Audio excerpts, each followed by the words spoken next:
One of my favorite things for composting is saving your egg cartons, because egg cartons have a lot of carbon in them. And the reason why you want carbon in your compost is because it gives nutrients to the soil to build better and stronger plants. So your egg cartons are your best friend. Use them for your composter, break them down, just take them apart and break them down, put them into your composter, and away you go.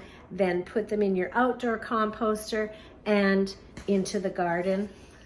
Great. Great for your garden. Compost your egg cartons. One of my favorite things.